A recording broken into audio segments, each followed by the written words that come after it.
皆さんこんにちは。今日もご視聴ありがとうございます。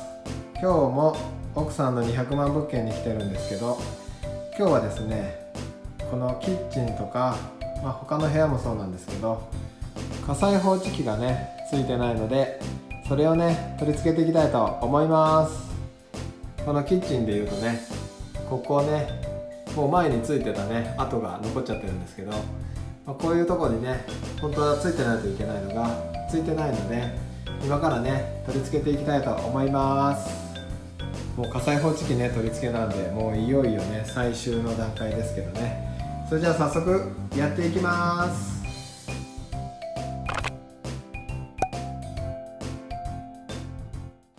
はい、それじゃあね火災報知器取り付けていきたいと思います。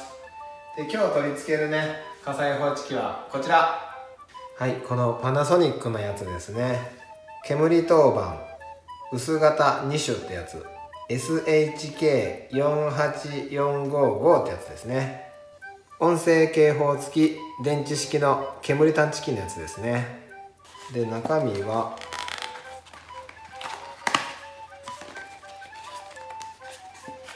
こんな感じのやつ。普通にシンプルでかっこいいですね。で、さっきのはねこの煙を感知して発砲するやつですけど、1個だけねこの熱式のやつ買ってあります。熱式のやつも中身はこんな感じ。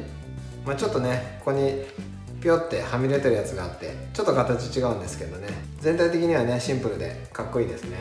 これが熱探知のやつですね。で、この煙で感知するやつとこの熱で感知するやつでどういう使い分けをするかっていうと、こっちの熱で感知するやつはキッチンに使います。で、それ以外の部屋はねこの煙探知機でね使います。なんでキッチンだけ熱感知のやつにするかっていうと、料理でね多少煙が出た時にその度に発砲してたらね大変なので、キッチンだけはね熱で感知するタイプをつけていきます。で、これねなんでつけるかっていうと、法律でねつけないといけないって決まってます。具体的には消防法と、あとは各地方自治体の条例ですね。それで取り付けが義務付けされています。で、一応罰則はないみたいですけど、罰則がないからってねじゃあつけなくていいやっていうわけではないので、ましてやねここは賃貸でねお客さんが住む家なので、何かあったらいけないんでねつけていきたいなと思います。で、取り付ける場所は基本的には寝室と、あと階段のね上の方につけることになってるみたいですね。ただ各市町村の条例でねまた変わるはずなので、それぞれね家の住所のね自治体のホームページで調べてもらうといいのかなと思います。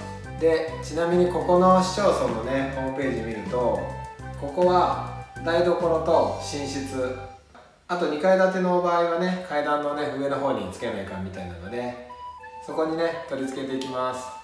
ただね、寝室がどこを寝室にするかって入居者によって違うので、結局ね、各部屋につけていこうと思って各部屋分ね全部準備してあるので、全部屋ねつけていきたいと思います。はい、じゃあ今からね取り付けしていくんですけど、取り付けの前にこれ電池式になってるので、この電池をねはめていきます。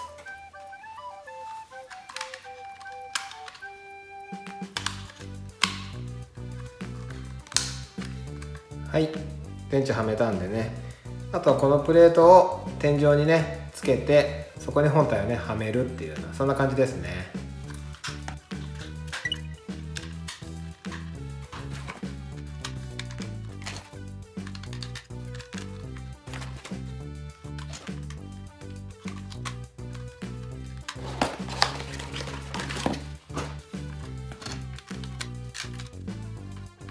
はい、じゃあそれぞれね取り付けていきます。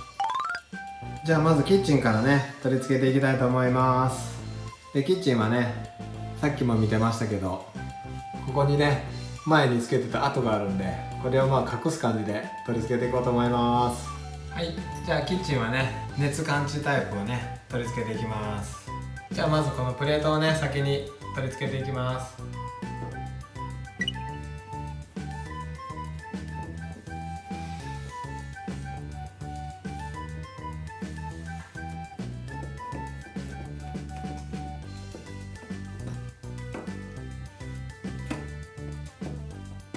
で本体をはめるって感じですね。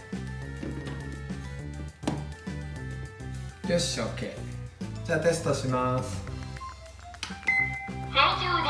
正常です。 OK。 はい、じゃあ次ね、この部屋に取り付けていきます。で、普通の部屋はだいたいね、この中央シーリングライトがねついてる横ぐらいにね取り付けます。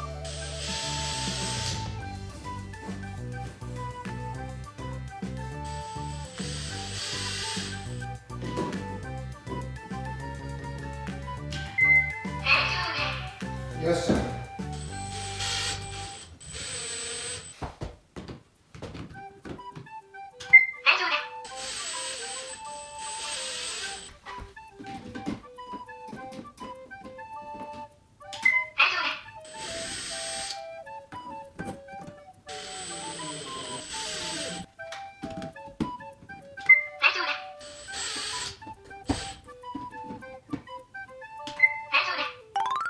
はい、取り付け完了しました。はい、こんな感じでね、綺麗に取り付きました。このキッチンのとこはね、こんな感じで熱感知タイプをね、取り付けてあります。このね、階段の上も、はい、こんな感じでね、取り付きました。はい、ということでね、今日は各部屋に家庭用火災報知器をね、取り付けしました。これはね、法律で義務付けられていることなんでね、是非やった方がいいかなと思うんで、ここの物件もね、各部屋に取り付けしました。これでね、入居者の方も安心して暮らしていただけるんじゃないかなと思います。ということで、今日の動画はこれで以上です。今日もご視聴ありがとうございました。バイバイ。最後までご視聴ありがとうございました。この動画がいいなと思った人は高評価をお願いします。よかったらチャンネル登録もお願いします。